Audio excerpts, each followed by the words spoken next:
میرے محترم بزرگوں، دوستوں، یہ سلاسل کی محنت قادریہ ہو، نقشبندیہ ہو، چشتیہ ہو، سہروردیہ ہو، جس کو خانقاہی اذکار کہتے ہیں، اس سے مقصود حق تعالی شان کی محبت کا حصول ہے اور اللہ کی رضا کو حاصل کرنا ہے۔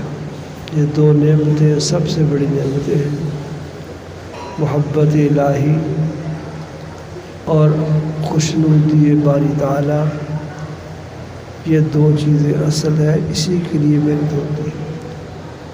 پہلے حضرات اس محنت میں مجاہدے بہت کرواتے تھے، چلے کٹواتے تھے،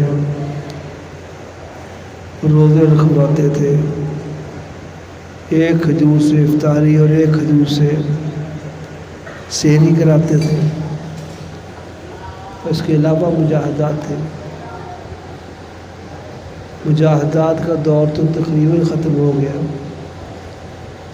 ایک چھوٹا سا مجاہدہ وہ ضرور کرنا چاہیے، اور افسوس کی بات یہ ہے کہ وہ چھوٹا سا مجاہدہ بھی ہم میں سے اکثر لوگوں سے نہیں ہوتا۔ وہ یہ ہے کہ جو ذکر اذکار بتایا جاتا ہے اس کا ناغہ نہ ہو، پابندی سے ذکر کے اسباب کو کیا جائے۔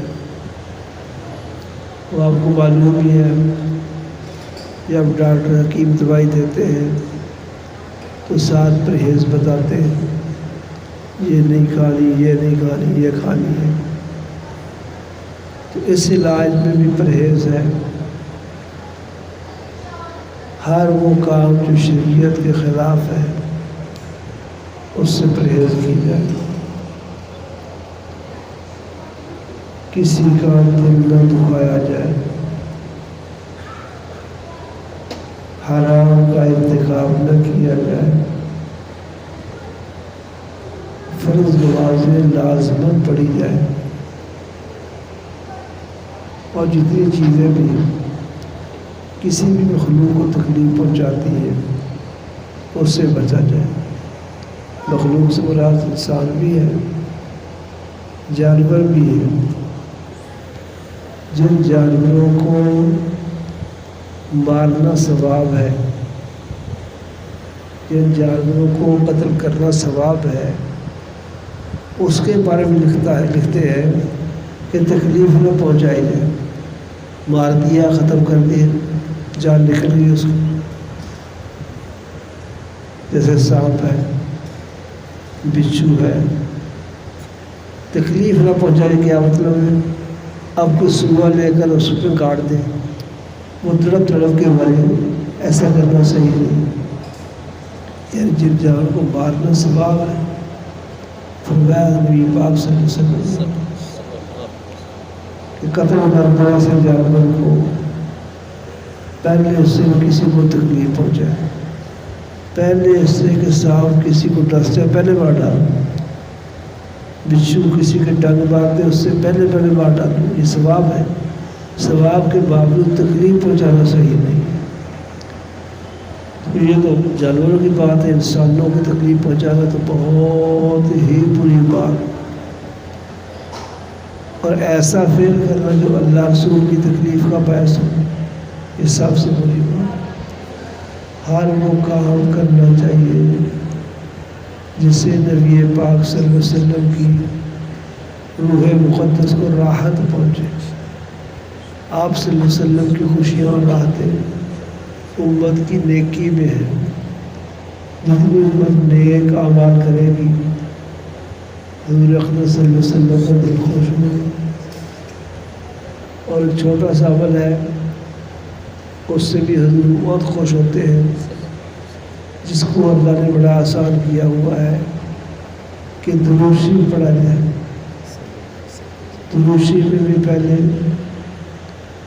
اللہ سے معافی مانگنی چاہیے، استغفار، درود شریف بہت لمبی ہو جائے گی، ہمارے سلسلہ قادریہ میں جو ذکر والا کارڈ چھپا ہوا ہے اس میں ایک تو سبحان اللہ بحمدہ سبحان اللہ العظیم کی تسبیح ہے، آگے استغفار کی 2 تسبیح ہے، پھر درود شریف کی 3 تسبیح ہے۔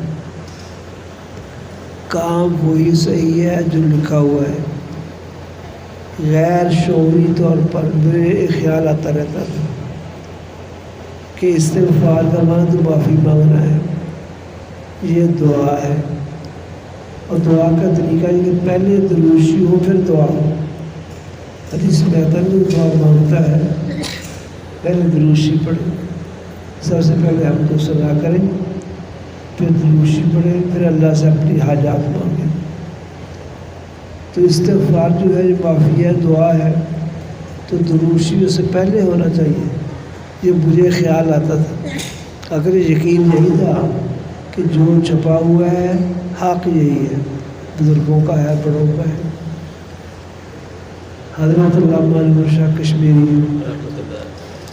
دارالعلوم دیوبند کے شیخ الحدیث رہے، ہمارے حزبیلیوں کی شاگرد تھے، بڑے شاگردوں میں سے۔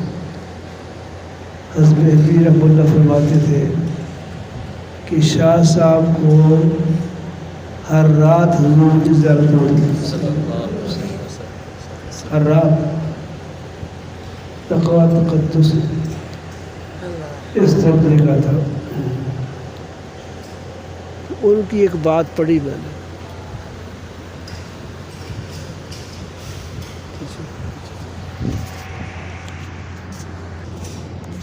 انہوں نے جگہ فرمایا کہ استغفار پہلے ہونا چاہیے، دروشی بعد میں ہونا چاہیے۔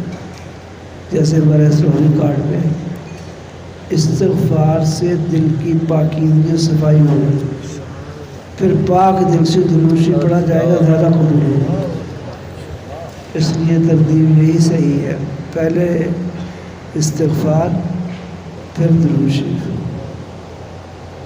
تو آپ صلی اللہ علیہ وسلم کا اسم مبارک، نام مبارک آپ کو پتہ ہے، سب ناموں سے زیادہ بابرکت ہے، سب سے زیادہ اللہ پاک نے اس پہ رحمت و برکت رکھی ہے۔ شعر یاد آ رہے ہیں، تھوڑے سے بھولے ہوئے بھی ہیں، کوشش کرتا ہوں، حضرت میرے ترنم نہیں ہے، جی جنریٹر چلے گا، جی انشاءاللہ۔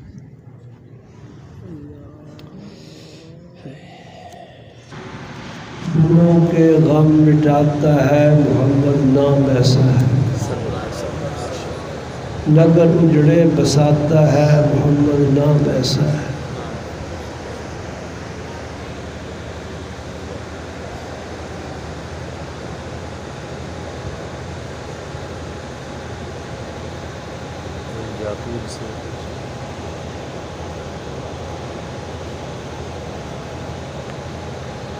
اسی نام سے پائی فقیروں نے شہنشاہی، گدا کو شاہ بناتا ہے محمد نام ایسا ہے۔ وہ ظالم تھے، زندہ دفن کرتے تھے، بچیوں کو زندہ دفن کرتے جاہلیت میں۔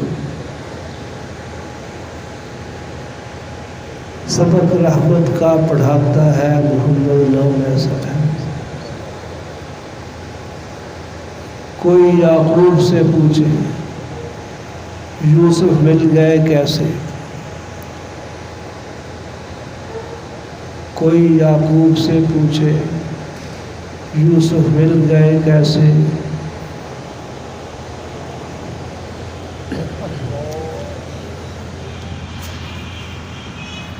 بچھڑوں کو ملاتا ہے محمد نام ایسا ہے۔ تو حضور اقدس صلی اللہ علیہ وسلم کے نام کی بہت برکات ہے، دروشی پہ حضور کا نام بار بار لیا جاتا ہے۔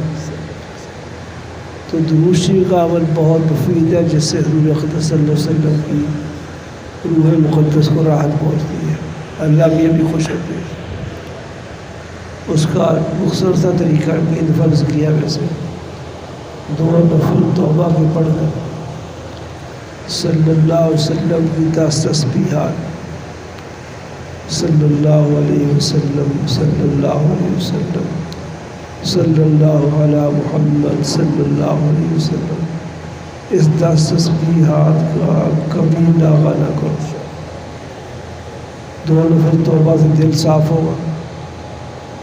توبہ استغفار کو کہتے ہیں دلوں کا صابن جانتے ہو، یہ دلوں کا صابن ہے استغفار، دلوں کو پاک صاف کر دیتا ہے۔ پھر حضور کا نام لیا جائے گا تو زیادہ برکات ہو، اس کا کبھی ناغہ نہ کیا جائے۔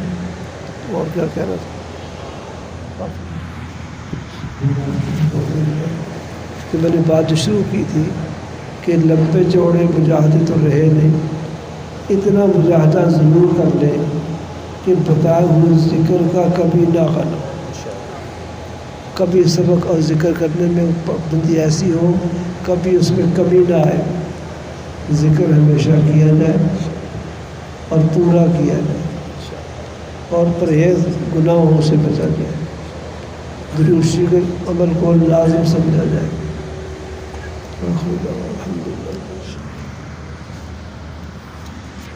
اب لوگوں کو مشورہ ہو گئے۔